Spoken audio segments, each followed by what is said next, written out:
Hey everyone, another Monday, and that means it is time for an installment of Mailbag Monday. Lots of great questions, going to get to as many of them as I can in a timely manner here. We're going to start off with Kathy, who wants to know what I did for the 4th of July. Well, on the morning of the July 4th, I worked. That was Friday, and then I came home and tried to take a nap. Failed at that, so I decided to get in the car and drive to St. Louis, where my wife and two sons were waiting for me because my son had a baseball tournament up in St. Louis. We stayed at my dad and mom's house, and on Friday night listened to their neighbors shoot off what seemed like an endless supply of fireworks. And then on Saturday watched some baseball and spent some time with a friend of mine that I've known since before kindergarten and his family, and shot off fireworks and then watched a display back near my hometown. So all in all, a great weekend and a good time to catch up with some old friends and introduce our kids to one another as well. Adam wants to know what now defunct political party is my favorite in U.S. history, and I picked the New Alliance Party, and the only reason I picked that is because it spells nap. I have no. I usually don't discuss political views here, so I don't want to get wrapped up in that. But I did like the acronym NAP. For that. The party lasted until about 1992. Wasn't around for very long, but he posted a link with all kinds of different political parties, which I found pretty interesting going through that list and seeing some who have been around. Jim Rhino wants to know, does it hurt my legs when I have them waxed, or am I used to that by now? It doesn't hurt as much as using the Epilady on it, that's for sure.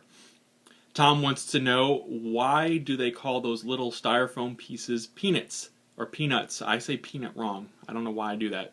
Why do they call them peanuts? Well, they look is the key word, like peanuts, but they do not taste anything like them. So buyer beware when it comes to that. They may be a little cheaper, but definitely not worth the taste. Greg wants to know, what 80s cartoon did I prefer, He-Man or Thundercats? Well, I really wasn't into either. These were my cup of tea, of course. The Smurfs.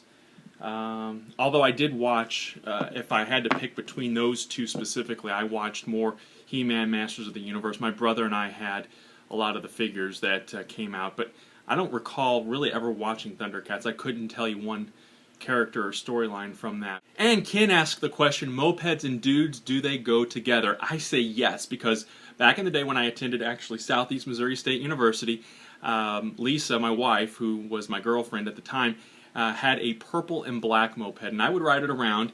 And one time, if you're familiar with Cape Girardeau at all, I rode it from over near campus all the way to the mall. I worked at Chuck E. Cheese, but the mall was right there. And I'm zipping along at probably about 40 miles an hour, is about as fast as it would go.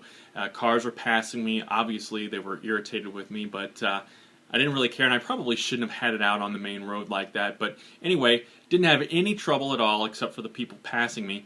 Then I get to Chuck E. Cheese and get into the employee parking lot, which was gravel. I hit that gravel and I went flying and ended up taking the bike or the moped down, scratched it up a bit, but I can't remember if she banned me from riding it after that incident or not, but we had that, or she had that for several years and rode it around campus and whatnot. And so yeah, if I had the resources to do it, I'd get another moped. I had a lot of fun with that. So everybody, thanks so much for posting your questions over at Facebook and at Twitter. Don't forget to like, subscribe, share this video. Thanks for watching my 1, 2, 3 cents.